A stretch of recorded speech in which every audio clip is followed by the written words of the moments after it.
के अधिकांश तीर्थों की परिक्रमा 3 परिक्रमाएं उन्होंने की और प्रथम परिक्रमा जिस समय की उस समय उनको आदेश हुआ कि अब तुम यहाँ से जाओ। तब तक श्री श्रीनाथ जी प्रकट हो गए थे। श्री श्रीनाथ जी का सेवा भार श्री बल्लभाचार्य जी उनको प्राप्त हुआ। श्रीनाथ जी की सेवा फिर उनके हाथ में पहुँच गई। उस सेवा को भी कहीं वे स्थापित करके दे करके जो श्री रूप सनातन के शिष्य हैं उनको दे करके श्री बल्लभाचार्य जी आप आगे चले तीर्थ यात्रा करने के लिए। और फिर बाद में श्री बल्लभाचार्य जी ने श्री सुबोधनी जी की विशेष रूप से टीका की। श्रीमद् भागवत की सुबोधनी जी की टीका इन्होंने प्राण की प्रथम स्कंद, द्वितीय स्कंद और तृतीय स्कंद पूरा किया है, कुछ अधूरा रह गया। इतने में ही बल्लभाचार्य जी को आज्ञा हुई। आज्ञा हुई का मतलब है कि कुछ शारीरिक शिथिलता उन्होंने अनुभव की। वो कोई संकेत भी था कि माने अब तुम बहुत ज़्यादा पृथ्वी मंडल के ऊपर विराजमान नहीं रहोगे, परंतु उन्होंने उसका ध्यान नहीं किया, ध्यान नहीं दिया। और फिर श्री बल्लभाचार्य जी ने तृतीय स्कंद के बाद में सुबोधनी की लेखन को छोड़ दिया और सीधे दशम स्कंद पे आ, क्योंकि दशम स्कंद मुख्य है तो इसलिए दशम स्कंद पर विशेष रूप से आ गए। फिर एकादश स्कंद किया और एकादश स्कंद करने के बाद में फिर दशम स्कंद जब लिख रहे थे उस समय ही दोबारा उनको कुछ कहीं श्री बल्लभाचार्य जी को फिर से कोई संकेत हुआ, माने मेडिकली कहीं उनको जैसे कुछ संकेत हुआ होगा, ईश्वरी कुछ प्रेरणा भी हुई कि अब तुम ज़्यादा पृथ्वी मंडल के ऊपर नहीं रहोगे। तो उन्होंने फिर एकादश स्कंद करने के बाद में एकादश स्कंद कर पाए और फिर तीसरी भी आज्ञा हो गई। तीसरी परिक्रमा में तीसरी आज्ञा हो गई तो उन्होंने जल्दी से एकादश स्कंद पूरा किया।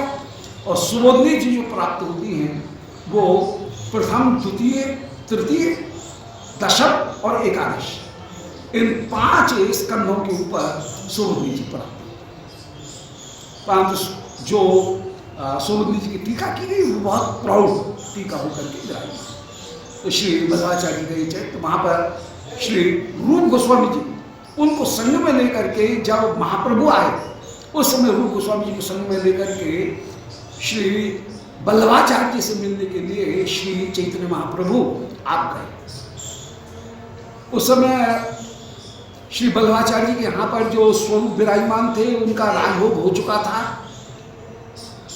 राजभोग गए थे, परंतु श्री इतनी भगवत स्वरूप का आविर्भाव हुआ उस समय कि असमर्पित जो थाल था उसको श्रीमद् महाप्रभु के सामने उन्होंने समर्पित कर दिया कृष्ण भाव से। इतना आदर का भाव श्री बल्लभाचार्य जी ने श्री चैतन्य महाप्रभु के प्रति प्रकट किया और कृष्ण भाव से ही भगवत स्वरूप का दर्शन करके राधा कृष्ण मिलित तनु में इस भाव का दर्शन करके परम आदर प्रकट करते हुए विराजमान। श्री ऐसे मिलकर के रूप गोस्वामी इनके ऊपर श्री बल्लभाचार्य जी की बड़ी कृपा रही और श्री गोकुल में रह करके बल्लभाचार्य जी ने श्री रूप गोस्वामी जी ने उस समय श्री भक्तिरसाम्य सिंधु को पूरा किया और बल्लभाचार्य जी के साथ में श्री रूप गोस्वामी जी के मिलन के अनेक अनेक प्रसंग प्राप्त हैं। ये दोनों समकालीन होकर के विराजमान हैं। जीव गोस्वामी जी रूप गोस्वामी जी के बहुत समकालीन होकर के विराजमान है श्री बल्लभाचार्य जी। इधर फिर कुछ समय के बाद में श्री बल्लभाचार्य जी जब अरेल में रहते थे वहाँ पर ही इनका बल्लभाचार्य जी का विवाह हुआ और विवाह होने के बाद में फिर श्री बल्लभाचार्य जी के 7 पुत्र उत्पन्न हुए। फिर ये मिर्जापुर के पास में जो स्थान है वहाँ पर आकर के ये इन्होंने निवास किया। बल्लभाचार्य जी के श्री विठलनाथ जी और गोपीनाथ जी ये 2 पुत्र उत्पन्न हुए। इनमें फिर विठलनाथ जी के 7 पुत्र हुए। विठलनाथ जी ने अपना स्थान फिर मिर्जापुर के पास में जो है वो वहाँ पर चुनार, उस चुनार में वहाँ पर वे रहे। फिर इसके बाद में श्री विठलनाथ जी का जो परिवार है वो मथुरा में आया और मथुरा में सदघड़ा, वहाँ सदघड़ा में वो परिवार रहा। फिर वहाँ के बाद में सदघड़ा के बाद में फिर ये लोग गोकुल गए और फिर गोकुल में स्थायी होकर के विराम हुए। तो श्री महाप्रभु जो है वो महाप्रभु ने इस प्रकार रूप गोस्वामी जी के साथ में मिलन प्राप्त करने के बाद में और रूप को शिक्षा देने के बाद में आपने कौड़िला वाराणसी आगमन, बनारस में आगमन किया है। काशी में प्रभु के आसी मिलिला सनातन, काशी में श्रीमंत प्रभु के पास में मिलकर के सनातन गोस्वामी जी जो है वो सनातन गोस्वामी जी काशी में मिलकर के आए। 230वीं पारा है। तो 2 मास रहे तारे करायल शिक्षा। श्रीमंत महाप्रभु ने वहां पर 2 महीने रह करके काशी में फिर शिक्षा जो है वो शिक्षा प्रदान की। 2 महीने श्रीमंत महाप्रभु रहे और महाप्रभु ने सनातन गोस्वामी जी के पास में शिक्षा प्रदान की। सनातन गोस्वामी जी जिस समय आप जेल में थे उस समय बड़े कठिन से हुसैन शाह ने इनको जेल में डाल दिया। रूप गोस्वामी तो निकल आए पहले, हुसैन शाह जब तक सावधान हो तब तक उसके पहले ही निकल आए, परंतु सनातन गोस्वामी जी को जेल में डाल दिया। सनातन गोस्वामी जी किसी तरह से वो जो एक वहाँ का सिपाही जो था उस सिपाही को किसी तरह से उत्कोच दे करके, घूस दे करके कि अमुक मोदी के पास में रूप ने इतने पैसे रखे हैं, तू 5000 मुद्रा ले ले। नहीं माना तो फिर ज़्यादा 7000 मुद्रा, इतना दे करके किसी तरह से श्री सनातन गोस्वामी मुक्त हुए। और उस व्यक्ति से कहा मैंने तेरी बहुत सारी सेवा की है और मैं यहाँ पर, बोला मेरी नौकरी चली जाएगी, राजा मार देगा। बोले तुझे मारेगा ही नहीं राजा, चिंता ही मत कर, मैं यहाँ पर रहूँगा ही नहीं, मैं तो दरवेश बन जाऊँगा।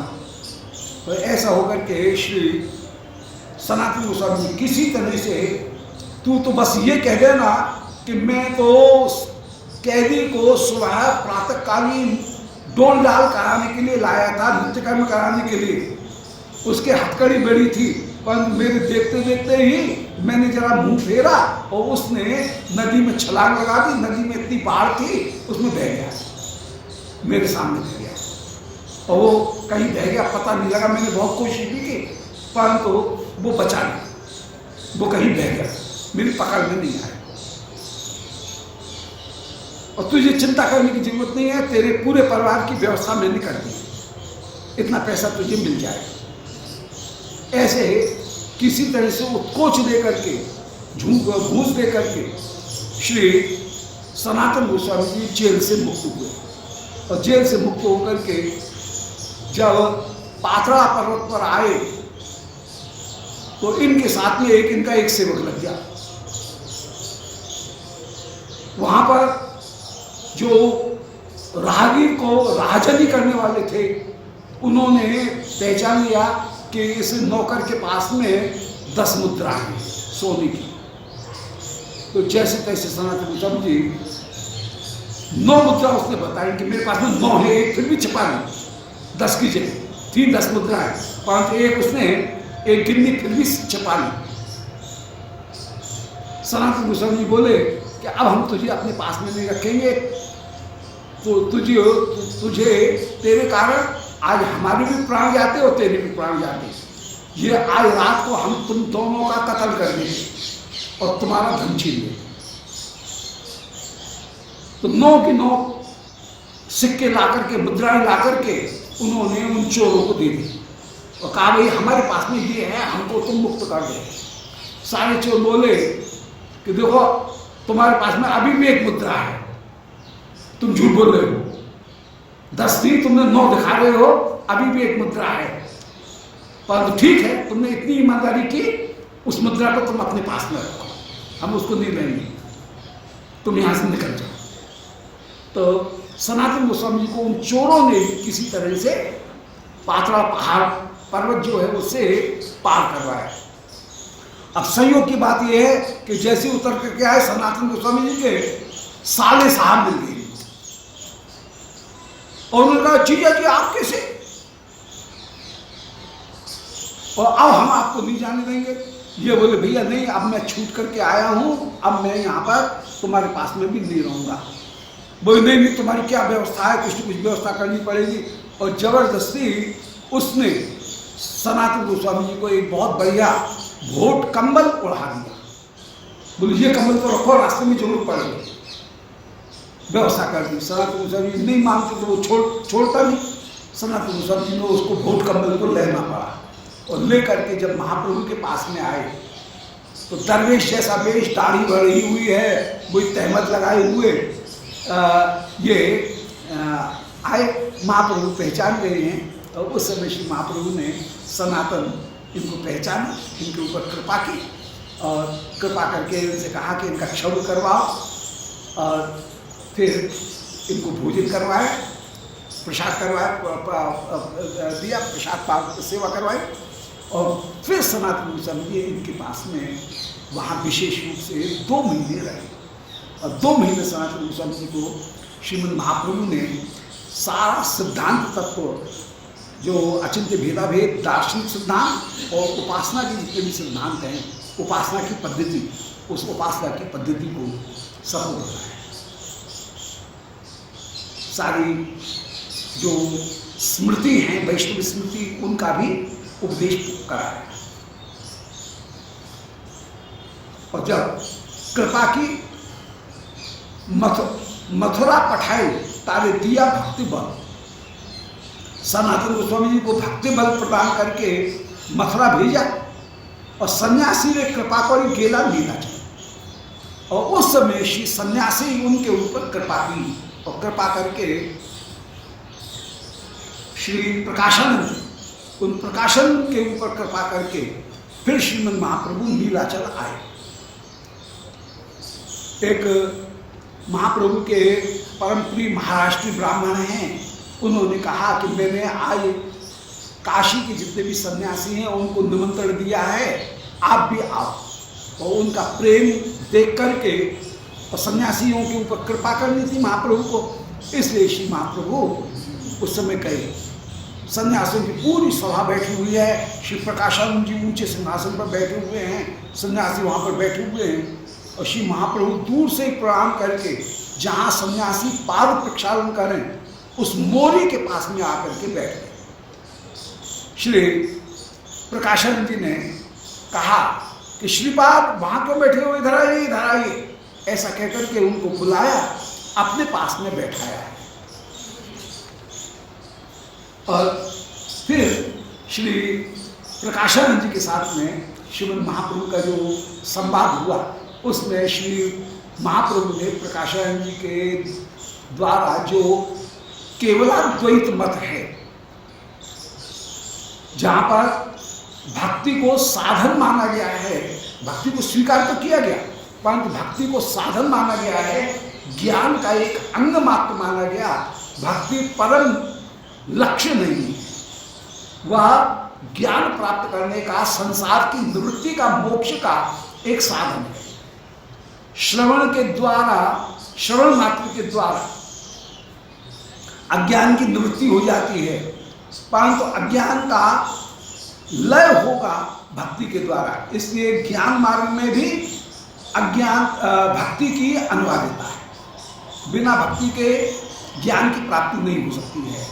श्रवण मात्र के द्वारा श्रीमद् महाप्रभु ने इनके अज्ञान को दूर किया। श्रवण एक ऐसी वस्तु है कि श्रवण मात्र के द्वारा अज्ञान की निवृत्ति तो हो जाती है, परंतु जब भक्ति का नाम का आश्रय ग्रहण किया जाता है तब भक्ति दूर होती है। तो कृष्ण नाम ऐसे चिन्मय वस्तु हैं कि कृष्ण नाम के श्रवण के द्वारा भी फिर मनन और निधिध्यासन की आवश्यकता नहीं रहती। ज्ञान मार्ग में मुख्य 3 साधन हैं, श्रवण, मनन, निधिध्यासन।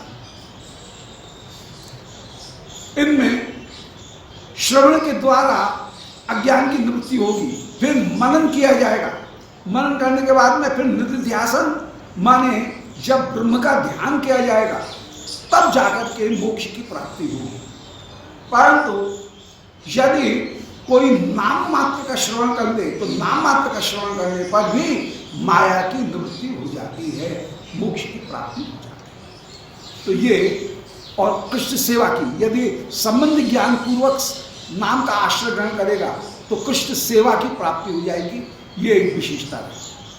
तो नाम के द्वारा संसार बंधन की निवृत्ति साधक को होगी। भक्ति की बड़ी भारी महिमा है।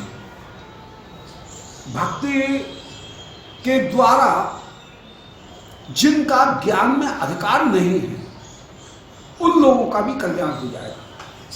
मोक्ष प्राप्त करने के लिए अधिकार चाहिए, और अधिकार क्या है? बोले अधिकारी तो विधिवत अधीत वेद वेदांगत्वेन आपातो जगत अखिल वेदार्थो। संन्यास ग्रहण करने का अधिकार है केवल ब्राह्मण शरीर हो जिसका, ब्राह्मण वर्ण, उसको दंड ग्रहण करने का अधिकार। बात बाकी के भगवा कपड़ा कोई भी पहन ले, परंतु दंड ग्रहण करने का जो अधिकार है वो दंडी स्वामी बनने का, वो अधिकार शरीर ब्राह्मण होना चाहिए, ब्राह्मण जन्म। अब जिसका ब्राह्मण जन्म नहीं है वो तो रह गया, उसको मुख्य संन्यास लिंग संन्यास ग्रहण करने का उसको अधिकार नहीं है। विद्वत संन्यास का अधिकार तो है, लिंग संन्यास का उसको अधिकार नहीं। तो स्त्री जाति रह जाएंगे, जो ब्राह्मण नहीं है वे द्विजाति में रह गए, शूद्रों की बात तो बड़ी दूर की रही। तो इसलिए ज्ञान मार्ग बड़ा सीमित है, वो केवल कुछ लोगों को ही कल्याण करने वाला है, और हर एक में विद्वत संन्यास हो नहीं सकता है। संन्यास जब तक ग्रहण नहीं किया जाएगा तब तक ज्ञान की पूर्णता से प्राप्ति नहीं होगी। तो ऐसी स्थिति में जो बेचारे मोक्ष प्राप्त करने, मोक्ष का भी है भले, परंतु मोक्ष प्राप्त कर ही नहीं सकते हैं, ऐसे लोगों की तो बड़ी दुर्दशा हो गई। तो बेचारे कहीं परतत्व को प्राप्ति नहीं कर सके, क्योंकि संन्यास ग्रहण करने का उनको अधिकार नहीं। संन्यास जब तक ग्रहण नहीं है तब तक मनन और निध्यासन पूर्ण तरह से कैसे करेंगे? अपूर्ण ही रह जाएगा। कर तो सकते हैं विद्वत संन्यास को धारण करके, परंतु वो पूर्ण नहीं होगा। पूर्ण नियम का पालन करने के लिए उनको ब्राह्मण शरीर कहाँ से लाएंगे? उसके लिए उनको दूसरे जन्म की प्रतीक्षा करनी पड़ेगी। ऐसी स्थिति में श्री वैष्णव आचार्यों ने जो भक्ति मार्ग का स्थापन किया, और ठाकुर ने बड़ी कृपा करके जो भक्ति मार्ग की स्थापना की और 4 वैष्णव आचार्य उनको स्थापित किया, उनका एक बहुत बड़ा योगदान रहा कि जिनको संन्यास का अधिकार नहीं था उन लोगों को भी भक्ति में प्रवृत्त करा दिया गया, क्योंकि भक्ति में सबका अधिकार है, संन्यास में सबका अधिकार नहीं है। विप्रस्यैव संन्यसतः, जो ब्राह्मण है वो ही संन्यास ग्रहण करता है, त्रिदंड ले सकता है। पूर्ण संन्यास ग्रहण करने का किसी को अधिकार है नहीं। लिंग संन्यास ग्रहण करने का, पैरक्त के वेश को धारण कर सकता है और कुछ कर सकता है, परंतु त्रिदंड जो है वो त्रिदंड ग्रहण करने का मतलब 1 दंड, संन्यास में 1 दंड है, तो 1 दंड जो है उसको उसका अधिकार किसी को है नहीं। इसलिए श्री कृष्ण प्रभु ने कितनी कृपालु की कृपा की कि उन्होंने 4 वैष्णव आचार्यों को कृपा करके यहाँ पर भेजा, और उन 4 वैष्णव आचार्यों ने जो भक्ति मार्ग स्थापित किया, उस भक्ति मार्ग के द्वारा जीव मात्र को भक्ति में अधिकार की प्राप्ति हो गई। और श्री रामानुज भगवान ने विशेष रूप से ये घोषणा कर दी कि सर्वे प्रपत्ते अधिकारिणः, कि प्रपत्ति शरणागति ग्रहण करने का अधिकार सबको है, जीव मात्र को। तो इस तरह से सभी जीवों के लिए कृष्ण प्राप्ति का रास्ता खुल गया। ज्ञान का साधन भी कठिन था और ज्ञान के अधिकार की प्राप्ति होनी भी कठिन, फिर अधिकार होने के बाद में फिर ज्ञान का साधन भी कठिन, तीनों कठिन। अधिकार भी कठिन, अधिकार के बाद में उसका साधन जो है वो साधन भी अत्यंत अत्यंत कठिन, और फिर साधन की सिद्धि होने के बाद में मोक्ष की प्राप्ति वो बड़ी और भी ज्यादा कठिन। इसलिए 4 वैष्णव आचार्यों ने कृपा करके जो भक्ति का पूरी पूरी कृपा स्थापित की। नाम नामकार बहुधा सर्वशक्ति तत्रार्पितो नियमत स्मरण कालो। ये बहुत बड़ा उपकार श्रीमद् महाप्रभु ने, विशेष रूप से श्री महाप्रभु ने किया कि उन्होंने तिनके तक को भी कहीं जो वृक्ष लता पशु पक्षी हैं उनको भी कहीं प्रेम का दान कर दिया। प्रेम जैसी जो वस्तु है दुर्लभ, उसका भी दान करते हुए श्रीमद् महाप्रभु विराजमान। ये और भी कृपा की बात। तो ये भक्ति की अपूर्व महिमा हुई। तो सब श्री प्रकाशानंद जी के साथ में महाप्रभु ने खूब विचार करके उस समय प्रकाशानंद जी को भक्ति मार्ग का उपदेश प्रदान किया। प्रकाशानंद एकदम जान गए, श्रीमद् महाप्रभु के स्वरूप को पहचान गए और चरणों में प्रणत हो गए हैं। और उस समय भक्ति की महिमा उसको अपने हृदय में धारण करके विराजमान हुए। भक्ति की महिमा जब तक नहीं है तब तक किसी ज्ञानी के मोक्ष की प्राप्ति असंभव। ज्ञानी को भी ठीक है, नायम सर्प रज्जु या अयम, ये यदि कोई यूँ कह रहा है कि ये सर्प नहीं है ये रज्जु है, ऐसा ये कोई व्यक्ति कह रहा है, तब भी फिर से रस्सी में सर्प की भ्रांति हो सकती है। इसलिए उपदेश मात्र से, ज्ञान के उपदेश मात्र से अज्ञान की निवृत्ति हो जाती है, परंतु अज्ञान की पूरी तरह से बाध नहीं होता, लय नहीं होता है। अज्ञान का बाध तो हो जाएगा परंतु लय नहीं होगा। परंतु भक्ति के द्वारा अज्ञान का पूर्णतः लय होता है।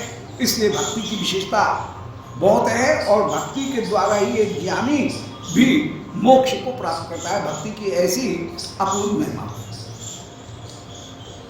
तो इन वैष्णवाचार्यों ने कृपा करके जीव मात्र को भक्ति का अधिकार प्रदान किया और उसके पूरे साधन करने का भी अधिकार प्रदान किया कि साधन चतुष्टय जो है उस साधन चतुष्टय को, 4 प्रकार के ज्ञान के जो साधन हैं उसमें हर एक का अधिकार नहीं है, परंतु 4 प्रकार जो भक्ति में सबका अधिकार है। ज्ञान में 4 साधन हैं। यहां मूत्र फल भोग त्याग पहला, फिर दूसरा सत विवेक, इस संसार के फल को भी त्याग करना, स्वर्ग की इच्छा को भी त्याग करना, ये हुआ है यहाँ मूत्र फल भोग त्याग। फिर सत विवेक, सत असत का विवेक, ये भी हर एक जगह नहीं होता है। ज्ञान में दूसरा साधन जो है वो दूसरा साधन हुआ सत विवेक। तीसरा ज्ञान का जो साधन हुआ वो ज्ञान का साधन होगा कि समाधि षटक संपत्ति, शम दम तितिक्षा उपरति योग और श्रद्धा, ये 6 जो साधन हैं उसको अपनाना पड़ेगा। और चौथी जो चीज है वो मुमुक्षा, मैं मोक्ष प्राप्त कर लूं ये इच्छा। ये 4 चीज ज्ञान के साधन की हैं। तो ज्ञान मार्ग के द्वारा चलेंगे तो ये सबको मिलना बड़ा कठिन है। जीव मात्र को सरल सुलभ हो नहीं सकते हैं। न तो जीव मात्र में सत्संग विवेक है, न संसार के और स्वर्ग के फलों को भोग को त्याग करने की इच्छा है, न उसमें समाधि शम दम तितिक्षा उपरति समाधान योग और भक्ति, ये करने की श्रद्धा, ये करने की सामर्थ्य। तो ऐसी स्थिति में श्री भगवत भक्ति मार्ग ही जीव मात्र के लिए सबसे ज्यादा कृपामय मार्ग होकर के विराजमान होगा। इसलिए श्री महाप्रभु ने, वैष्णवाचार्य ने, सभी वैष्णवाचार्य, उन्होंने कृपा करके चारों संप्रदाय जो है वो चारों संप्रदाय के द्वारा भक्ति का सबको अधिकारी बनाया। भक्ति के सभी अधिकारी होकर के विराजमान। ऐसे सनातन गोस्वामी जी को शिक्षा प्रदान करके श्रीमद् महाप्रभु ने फिर मथुरा पठाए दिया तारे भक्ति वाले। उनसे कहा कि अब तुम मथुरा जाओ। श्री वृंदावन आए श्री सनातन गोस्वामी जी और इधर सन्यासियों के ऊपर कृपा करके श्रीमद् महाप्रभु आप फिर उड़ीसा पधारे और वहां पर श्री महाप्रभु आनंद पूर्वक विराजमान हुए। तो 6 वत्सर एछे प्रभु कौरिल विलास, इस प्रकार श्री महाप्रभु ने 6 वत्सर तक घूमने का काम किया, तीर्थ यात्रा का काम किया, आना जाना गमना गमन ये 6 वर्ष तक रहा। कभू इति उति, कभू क्षेत्र वास, कभी इधर उधर भटक रहे जा रहे हैं तीर्थ यात्रा के लिए, कभी श्री शंख क्षेत्र श्री नीलाचल उसमें ही निवास करें, क्षेत्रवास, क्षेत्र माने श्री नीलाचल, वहां पर ही श्री महाप्रभु निवास कर रहे हैं। फिर बाद में क्षेत्र संन्यास महाप्रभु ग्रहण करके एक जगह ही श्री नीलाचल में ही श्री महाप्रभु रहे।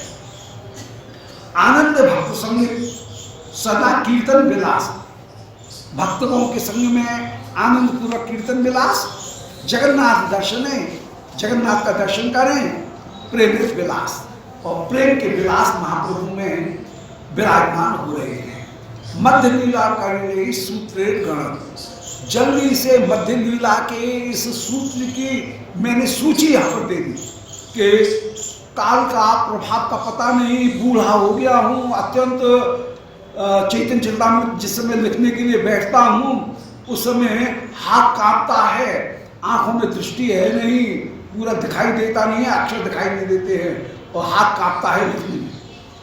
कविराज गोस्वामी जी ने अपनी दशा का वर्णन किया है। तो इसलिए एक बार महाप्रभु की लीला चिंतन तो हो जाए, इसलिए पूरी की पूरी लिस्ट महाप्रभु की विभिन्न लीलाओं की वो सूची मैंने सूत्र के रूप में यहाँ पर वर्णन कर दी है। अंत लीला सूत्र अभी सुंदर भक्तगण, हे भक्तगणों, अब अंत लीला के सूत्र को आप सुनो। अंत में अब मैं अंत लीला के सूत्र का वर्णन कर रहा हूं।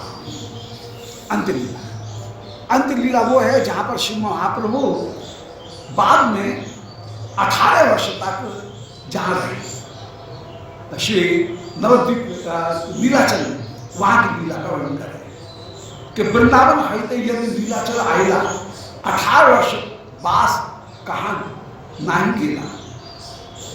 वृंदावन से आने के बाद में नीलाचल आए और 18 वर्ष तक श्रीमद महाप्रभु फिर जगन्नाथपुरी में ही रहे, शंख क्षेत्र में, फिर कहीं नहीं गए, एक जगह ही रहे। प्रतिवर्ष आई से सब गौरव भक्तगण, गौरव देश के जितने भी भक्तगण हैं वे प्रतिवर्ष आते हैं महाप्रभु के पास में और 4 मास रहे प्रभु संगे सम्मिलन, और ये 4 महीने तक श्रीमद महाप्रभु के साथ में मिलते हैं। 4 मास तक श्री प्रभु के साथ में रहते हैं। निरंतर नृत्य गीत कीर्तन विलास, आचार्य प्रेम भक्ति कौलीला प्रकाश, निरंतर नृत्य गीत कीर्तन इनको करते हुए विराजमान हैं और आचार्य प्रेम भक्ति इनका प्रकाशन करते हुए श्री महाप्रभु विराजमान हुए। पंडित गोसाई के लीला चले बास, इधर श्री गदाधर पंडित वे भी महाप्रभु के साथ में आए थे और ये भी महाप्रभु के साथ में फिर रहे, नीलाचल में ही वास कर रहे हैं। फिर बक्रेश्वर, दामोदर, शंकर, हरिदास ये लोग भी आगे, बक्रेश्वर पंडित भी आगे, स्वरूप दामोदर ये भी महाप्रभु के साथ में ही संन्यास के साथ में, संन्यास लीला में पहली बार जब आए थे तब स्वरूप दामोदर ये साथ में आए थे। फिर शंकर पंडित और हरिदास ये भी बाद में महाप्रभु के साथ में आकर के मिल गए। जगदानंद ये महाप्रभु के साथ में आए थे। जगदानंद भगवान गोविंद काशीश्वर, श्री भगवान आचार्य गोविंद काशीश्वर ये आए, ये भी महाप्रभु के साथ में आए। परमानंदपुरी और स्वरूप दामोदर, परमानंदपुरी ये भी फिर बाद में महाप्रभु के पास में आए, स्वरूप दामोदर भी आकर के मिल गए। इनमें श्री पंडित गोसाई गदाधर पंडित ये परम महाप्रभु के प्रिय पात्र, और श्री गदाधर पंडित उनके विषय में ये है कि उन्होंने फिर श्री पुंडरीक विद्यानिधि इनकी विशेष रूप से कृपा प्राप्त की, पुनः दीक्षा ग्रहण करके भी विराजमान हुए। फिर बक्रेश्वर पंडित ये तो मुख्य भक्त हैं और उन बक्रेश्वर पंडित के ही फिर शिष्य होकर के श्री गोपाल गुरु ये विराजमान हुए और गोपाल गुरु की फिर पूरी परंपरा जो है वो चली। वकेश्वर पंडित के। बाद में वकेश्वर पंडित इनकी आश्रय को ग्रहण करके श्री देवानंद पंडित वे भी भगवत भक्ति में प्रवृत्त हुए। स्वरूप दामोदर बड़े भारी वैयायिक, बड़े भारी पंडित थे, परंतु श्रीमद् महाप्रभु के पास में सदा रहे और ललिता जी के स्वरूप होकर के सदा श्रीमद् महाप्रभु को जो भाव की स्थिति है, उस भाव की स्थिति में भी ये श्रीमद् महाप्रभु के साथ में रस के हृदय के भाव को जैसा पहचानते हैं, महाप्रभु जब जिस समय में जिस भाव में है उसी भाव को के पद गायन करके श्री स्वरूप दामोदर श्रीमद् महाप्रभु को प्रेम प्रदान करते हैं, प्रेम का पोषण करते हैं। विद्यापति, चंडीदास, गीत गोविंद, इन सब के और कृष्ण का नाम, इन सब का गायन सुना करके महाप्रभु के भाव के अनुरूप जो पद हैं उनका श्रवण करा करके महाप्रभु की कृपा करते हैं। शंकर पंडित ये श्रीमद् महाप्रभु के रक्षक होकर के विराजमान हुए और शंकर पंडित की नींद बड़ी कमजोर है। एक दिन श्री महाप्रभु गंभीरा में न जाने कहाँ से कैसे 3 दरवाजे जो हैं उनको भी पार करके और बाहर निकल गए। तब सबको बड़ी चिंता हुई और उस समय देखा कि श्री महाप्रभु श्री जगन्नाथ मंदिर में जो स्तंभ है उस स्तंभ के बाहर फिर श्री महाप्रभु विराजमान हैं गायों के बीच में।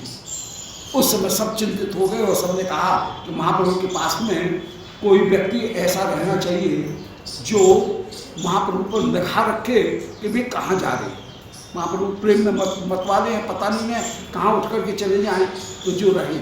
शंकर पंडित की नींद बड़ी कमजोर है, जल्दी से बहुत जल्दी खुल जाती है, इसलिए शंकर पंडित बाहर, महाप्रभु कुटिया में कोई रहेगा नहीं, ये भी एक समस्या। अपने को कुटी में किसी को रखेंगे नहीं, अकेले ही रहूंगा मैं। परंतु ये बाहर रहे और बाहर कुटिया के बाहर रह करके सब अंदाज रखें कि महाप्रभु इस समय प्रेम में विफल हो, कहीं ऐसा नहीं हो कि भीड़ से अपने मुख को रगड़ने लग जाए, विरह में व्याकुल होकर। तो शंकर पंडित की ये विशेषता। और हरिदास ठाकुर उनका तो कहना ही क्या, ये तो नाम के आचार्य होकर के विराजमान, और जहाँ प्रेम में पहले से प्रारंभ से ही जो राजा है उसने यवन राजा ने 22 बाजारों में इनको चोट मारी, परंतु फिर भी ये प्रेम में विफल है। वे मूर्छित हो गए, ये मूर्छित नहीं हुए हैं।